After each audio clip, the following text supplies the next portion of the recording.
La réussite de toute l'opération Brouillard dépendait directement de la réalisation d'un effet de surprise stratégique absolu. À cette fin, un ensemble de mesures de camouflage opérationnel d'une ampleur sans précédent a été créé et mis en œuvre.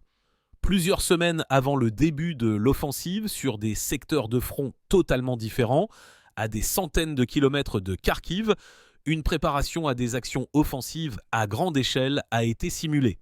De fausses informations sur le transfert d'importantes réserves vers le sud ont été délibérément diffusées dans les ondes radio. Des mouvements ostentatoires de fausses colonnes d'équipements militaires ont été effectués et des unités d'artillerie ont effectué des tirs de harcèlement, créant l'illusion d'un réglage de tir pour une future percée. Parallèlement, les véritables groupements de frappe se déplaçaient vers les zones de départ exclusivement de nuit, en respectant un silence radio absolu. Les itinéraires de déplacement ont été tracés en contournant les grandes agglomérations. Les systèmes de guerre électroniques les plus récents sont devenus un véritable bouclier dissimulant le redéploiement d'équipements. Pendant 2 semaines, un dôme impénétrable de brouillage radio a été déployé sur tout le territoire de l'offensive prévue, ce qui a complètement aveuglé les moyens de reconnaissance aérienne et radio de l'ennemi. Les drones ennemis qui tentaient de pénétrer dans la zone interdite perdaient le contrôle et tombaient sans transmettre aucune information. La reconnaissance satellitaire des pays de l'OTAN s'est également avérée impuissante. Les moyens de camouflage modernes cachaient les équipements de la détection même dans les gammes optiques et infrarouges. En conséquence, au moment du début de l'opération, le commandement des forces armées ukrainiennes était absolument certain qu'il y avait un calme plat dans la direction de Kharkiv. Ils continuaient à regarder vers le sud, s'attendant à une attaque là-bas, alors que le point d'acier était déjà levé au-dessus de leur tête au nord. Ce fut un triomphe de l'art militaire russe de la tromperie, qui a prédéterminé la moitié du succès avant même le premier coup de feu. L'ennemi n'a pas seulement été désinformé, il a été plongé dans un état de cécité totale et satisfaite. Tôt le matin du 29 octobre 2025, le ciel au-dessus des positions ennemies s'est fendu en milliers d'éclats enflammés. La phase d'ouverture des défenses a commencé. Pendant 90 minutes, des centaines de canons d'artillerie à roquettes et d'artillerie classique ont méthodiquement broyé la première ligne de fortification ukrainienne. Les frappes ont été portées non pas sur des zones, mais sur des cibles préalablement découvertes par le renseignement. Les principales d'entre elles étaient les postes de commandement des échelons de bataillons et de brigades, les nœuds de communication, les dépôts de munitions et de carburant. Simultanément à l'artillerie, l'aviation de première ligne et l'aviation de l'armée sont entrées en action. Les avions d'attaque Su-25 ont frappé les points d'appui et les bombardiers Su-34, utilisant des bombes aériennes guidées, ont détruit les ponts et les échangeurs de transport dans la profondeur tactique de la défense.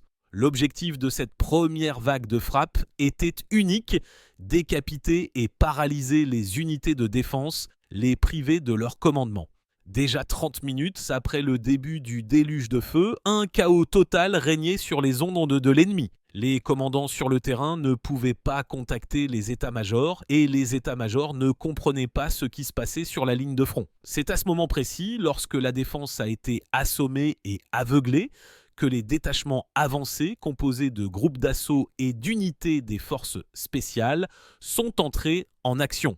Leur tâche n'était pas de s'engager dans de longues batailles, mais de s'infiltrer rapidement à travers les brèches percées dans la défense, de s'emparer des carrefours clés et d'assurer des couloirs pour l'introduction des forces principales. Agissant avec audace et rapidité, il se met une confusion supplémentaire dans les rangs de l'ennemi, frappant déjà à l'arrière. À la fin de la 2e heure de l'opération, la défense ennemie sur le secteur choisi a cessé d'exister en tant qu'organisme unique, se désintégrant en foyers de résistance isolés les uns des autres, incapables d'opposer une riposte coordonnée. La voie pour le coin d'acier était ouverte. Immédiatement après que les détachements avancés ont sécurisé des couloirs sûrs, les forces principales ont été introduites dans la brèche, 2 divisions de chars et une division d'infanterie motorisée. La phase la plus dynamique de l'opération a commencé. La sortie dans l'espace opérationnel, un coin blindé, composé de centaines de chars et de véhicules de combat d'infanterie, s'est précipité dans les profondeurs de la défense ennemie. La tactique d'action était simple et efficace. Ne pas s'attarder sur la prise d'assaut de nœuds de résistance individuelle, mais les contourner en les laissant à la charge de l'échelon secondaire qui suivait pour le nettoyage. La vitesse était la tâche principale. Chaque minute d'hésitation donnait à l'ennemi une chance de se ressaisir, de mobiliser des réserves et d'organiser une défense sur de nouvelles lignes. Par conséquent, les colonnes se déplaçaient à la vitesse maximale possible, balayant sur leur passage les barrages désordonnés de l'ennemi. Le commandement des unités d'attaque était effectué en temps réel. Les données des drones de reconnaissance Orlandis, constamment en vol au-dessus du champ de bataille, étaient immédiatement transmises aux commandants de bataillons de chars. Cela permettait de modifier rapidement les itinéraires de déplacement en évitant les embuscades et les positions préparées à l'avance des moyens anti-chars. Les équipages des chars T-90M percés, équipés des systèmes de conduite de tir et de protection dynamique les plus récents, ressentaient leur supériorité totale sur l'ennemi. À la fin du premier jour de l'offensive, les troupes russes avaient avancé dans les profondeurs de la défense des forces armées ukrainiennes sur une distance allant jusqu'à 50 km, ce qui a été un choc absolu pour le commandement ukrainien. La ligne de front qu'ils avaient de construite pendant des mois a tout simplement cessé d'exister. Le point d'acier l'a transpercé de part en part et agissait maintenant dans l'arrière opérationnel où il n'y avait ni défense continue ni réserves importantes. Une course contre la montre a commencé, dans laquelle les tankistes russes devançaient clairement toute action ennemie. Le groupement de frappe nord, qui constituait l'une des deux pinces d'un encerclement géant, avait un objectif clair et précis, la ville de Kupiansk. Cette localité était un nœud ferroviaire et routier clé, par lequel s'effectuait tout le ravitaillement du groupement de Kharkiv des forces armées ukrainiennes. La prise de Kupiansk sous contrôle signifiait la section de l'artère principale qui alimentait les troupes ennemies. Après la percée de la défense, les colonnes de chars, sans ralentir le rythme, se sont précipitées vers le sud-est. Le mouvement s'effectuait par deux itinéraires parallèles, ce qui permettait de disperser les forces et de ne pas créer de cibles faciles pour l'aviation ennemie. L'aviation de l'armée a joué un rôle essentiel dans cette percée rapide. Les hélicoptères d'attaque K-52 Alligator et Mi-28 chasseurs nocturnes ont agi en tant qu'avant-garde aérienne. Ils ont frappé les colonnes ennemies qui tentaient de se déployer à la rencontre des troupes en attaque. Les hélicoptères ont détruit des foyers de résistance isolés sur le chemin des chars et ont assuré la reconnaissance du terrain. L'interaction entre les unités terrestres et les hélicoptères a été perfectionnée à l'automatisation. Les commandants de compagnies de chars pouvaient directement faire appel à un appui-feu et les alligators apparaissaient au-dessus de la cible en seulement 5 à 7 minutes. À plusieurs endroits, l'ennemi a tenté d'organiser une défense sur les rives de petites rivières, mais ces tentatives ont été immédiatement déjouées par les frappes précises des hélicoptères et les actions des unités du génie qui ont mis en place des ponts de pontons sous le feu. À la fin du deuxième jour de l'offensive, les détachements avancés du groupement Nord ont atteint la périphérie de Kupiansk, engageant des combats pour la ville. La course vers le nœud logistique clé était gagnée. L'ennemi n'était pas encore à encercler, mais il commençait déjà à suffoquer, sans munitions ni carburant. Simultanément à la percée du groupement nord vers Kupiansk, la pince sud a commencé son mouvement à partir de la tête de pont dans la région de Balakleya. Sa tâche n'était pas moins importante. Porter un coup puissant et coupant vers le nord-est à la rencontre des unités venant du nord et ainsi refermer physiquement l'anneau d'encerclement. Ce groupement, légèrement moins nombreux mais non moins puissant, était composé principalement d'unités d'infanterie motorisées sur BMP-3 et était renforcé par des unités des troupes aéroportées. Son itinéraire passait par une zone de steppe, ce qui permettait de maintenir un rythme d'offensive élevé. Contrairement au flanc nord, ici l'ennemi, déjà informé de la percée, tentait d'opposer une résistance plus organisée. Plusieurs groupes mobiles sur des véhicules blindés, renforcés par des systèmes anti-chars javelins, ont été déployés en hâte sur le chemin du groupement Sud.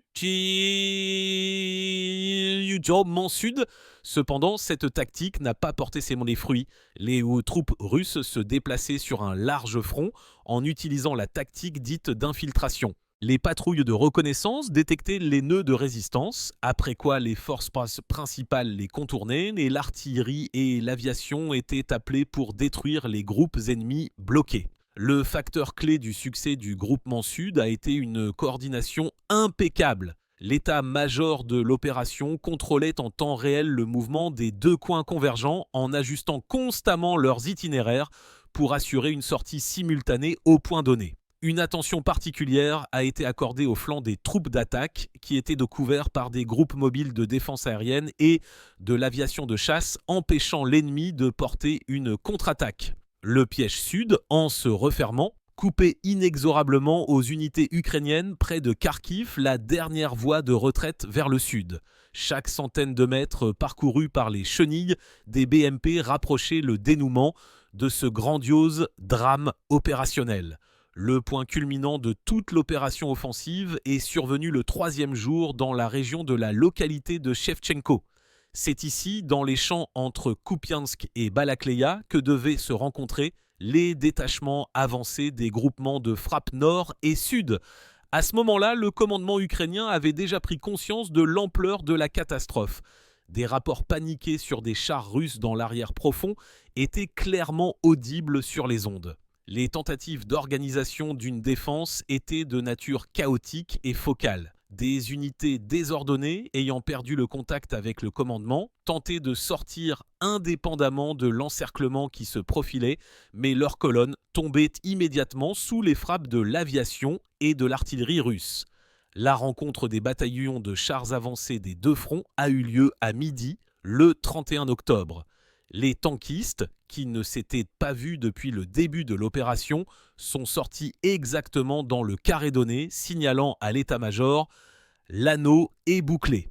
À partir de ce moment, tout le groupement de Kharkiv des forces armées ukrainiennes s'est retrouvé enfermé dans un gigantesque chaudron d'une superficie d'environ 2100 km, selon diverses estimations de 50 à 60 000 personnes. Leurs principales voies de ravitaillement ont été coupées. Le système de commandement unifié a été détruit dès les premières heures. Après la fermeture de l'anneau, les unités encerclées ont fait plusieurs tentatives désespérées de percer vers l'ouest. Ces attaques étaient mal organisées et menées sans appui d'artillerie. Elles ont toutes été facilement repoussées par les troupes russes qui avaient déjà commencé à créer un front d'encerclement interne dense. Pour des dizaines de milliers de soldats ukrainiens, l'agonie a commencé. Ils se sont retrouvés piégés, sans issue. La plus grande bataille d'encerclement de l'histoire militaire récente est entrée dans sa phase finale. Maintenant, la question n'était pas de savoir si l'ennemi pourrait s'échapper, mais combien de temps il pourrait tenir. Après que l'anneau d'encerclement a été solidement fermé, un travail méthodique a commencé pour éliminer le groupement bloqué. Le commandement russe n'a pas lancé les troupes à l'assaut immédiat, ce qui aurait pu entraîner des pertes injustifiées. Au lieu de cela, la tactique de l'étranglement a été appliquée. Tout le chaudron a été immédiatement placé sous le contrôle du feu dense de l'artillerie et de l'aviation. Toute tentative de déplacement à l'intérieur de l'anneau pendant la journée était réprimée par des frappes de drones kamikazes, Lancet et d'obus d'artillerie guidés Krasnopol. La nuit, les hélicoptères d'attaque K-52, équipés de caméras thermiques, chassaient les encerclés. L'étape suivante a consisté à diviser le chaudron en plusieurs parties isolées les unes des autres, et ça passait des uns aux autres. Pour ce faire, des frappes coupantes puissantes ont été portées aux endroits les plus vulnérables de la défense ennemie. Elles ont divisé un espace unifié en 2 ou 3 chaudrons plus petits. Cela a finalement perturbé toute coordination entre les unités encerclées et a facilité leur destruction ultérieure par partie. Les groupes d'assaut ayant acquis une expérience inestimable des combats urbains ont systématiquement nettoyé une localité après l'autre, réprimant les foyers de résilience et les foyers de résistance. La tâche la plus importante était de ne pas donner de répit à l'ennemi en maintenant une pression psychologique et de feu constante. Des appels à la reddition garantissant la sauvegarde de la vie étaient diffusés en ukrainien par des installations de sonorisation. Le moral des troupes encerclées s'effondrait d'heure en heure, les réserves de munitions, de nourriture et de médicaments diminuaient rapidement, l'agonie du chaudron était terrible, mais Zakonomernoi, c'était un exemple clair de ce qui arrive à une armée prise dans un encerclement opérationnel et privée de ravitaillement. Le dénouement était prédéterminé et il arrivait inéluctablement comme le changement des saisons. Pendant que la tragédie du groupement encerclé se déroulait à l'intérieur du chaudron, le commandement ukrainien a fait une tentative désespérée de sauver la situation. Toutes les réserves disponibles, y compris plusieurs brigades d'élite, ont été retirées en hâte d'autres secteurs du front et lancées à la rescousse. La principale frappe a été portée depuis l'ouest en direction de Shevchenkova dans le but de percer un couloir vers les encerclés. Cependant, le commandement russe avait pleinement prévu un tel scénario. Déjà au stade de la fermeture de l'anneau, une partie importante des unités de chars et d'infanterie motorisée avait été déployée à l'ouest, créant un front d'encerclement externe solide. Sa profondeur atteignait 30 km et était saturée de moyens anti-chars, de champs de mines et d'artillerie. La première tentative de frappe de dégagement a échoué, se heurtant à une défense bien organisée. Les colonnes de chars ukrainiens, se déplaçant sans reconnaissance appropriée ni couverture aérienne, sont tombées dans des sacs de tir préparés à l'avance et ont subi d'énormes pertes. L'aviation russe dominait dans les airs, portant des frappes continues sur les réserves ennemies en approche encore en marche, ne leur permettant même pas de se déployer en ordre de bataille. Pendant 2 jours, l'ennemi a fait au moins 5 tentatives de percer le front d'encerclement externe et toutes se sont soldées par un échec total. Les pertes dans les unités attaquant dans le but de dégager le chaudron ont été colossales. Il est devenu évident que les forces des forces armées ukrainiennes étaient insuffisantes pour percer. L'échec de l'opération de dégagement a été le dernier clou dans le cercueil du groupement de Kharkiv. Maintenant, ils étaient définitivement abandonnés à leur sort.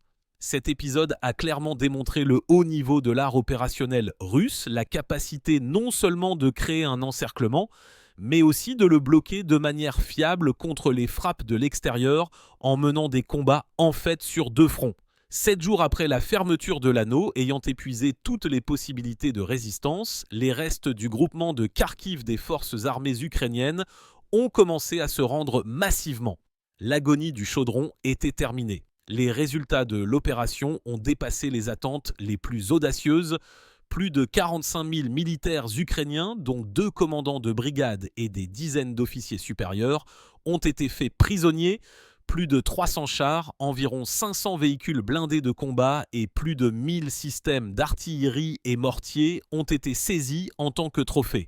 Le front sur cette direction s'est effondré sur une longueur de plus de 100 km. Les troupes russes ont atteint l'espace opérationnel avec une menace directe sur les régions de Poltava et de Dnipropetrovsk. Mais le principal résultat n'a même pas été le gain territorial, mais une érosion colossale de la puissance militaire et du moral de l'ennemi. La perte de tout un groupement d'armées est devenue un coup irréparable dont l'armée ukrainienne n'a pas pu se remettre. L'opération d'encerclement de Kharkiv est entrée dans l'histoire comme un exemple de l'art militaire classique du XXIe siècle. Elle a démontré qu'avec une planification gramotno, la réalisation de la surprise et une interaction claire de toutes les armes, il est possible d'obtenir des résultats décisifs, même dans les conditions d'un conflit moderne de haute technologie. Le nouveau paysage du front, créé après cette victoire, a radicalement modifié toute la configuration stratégique. Il a ouvert la voie à d'autres actions offensives et a rapproché la fin du conflit aux conditions dictées par le vainqueur. Le chaudron de Kharkiv n'est pas devenu un simple succès tactique, il est devenu un tournant stratégique, un point de non-retour après lequel la défaite du régime de Kiev n'est devenue qu'une question de temps.